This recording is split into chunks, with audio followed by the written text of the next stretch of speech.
mass exodus of illegals are sneaking into Canada from Washington for stunning reason. "Welcome to Canada," a Canadian immigration officer said to a Pakistani man who walked into the country, taking just a few steps from the U.S. state of Washington to our neighbor to the north. The refugee, who chose to talk to the press under the condition that he be referred to only as Vidu, noted that one immigration officer carried the family's baby stroller.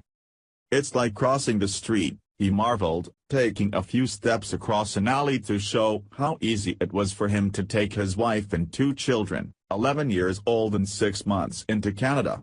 "We hardly walked 10, 15 steps."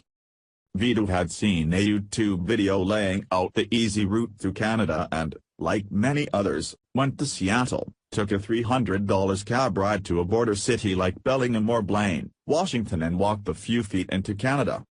Asylum seekers are taking the route to Washington state to Canada, which they see as more welcoming than the United States since the election of Donald Trump.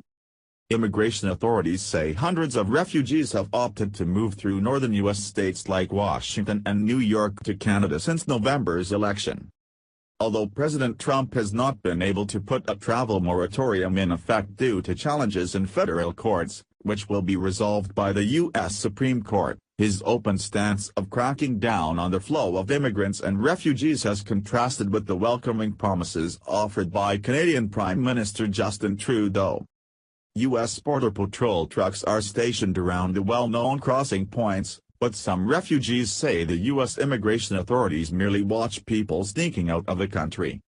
A spokesman for U.S. Customs and Border Protection, Jason Givens, said they do alert their Canadian counterparts, who are often waiting to welcome refugees on the other side of the border. One Blaine, Washington resident, Bob Buell, owns the aptly named Smugglers Inn, bed and breakfast with both the American and Canadian flags flying on the lawn. Buell says, "There are people here in the evening that aren't here in the morning. All they have to do is take a walk on the lawn and step off on the road.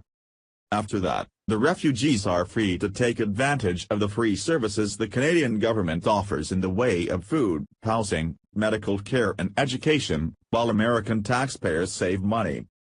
Do you think America is better off with illegal immigrants flooding into Canada instead?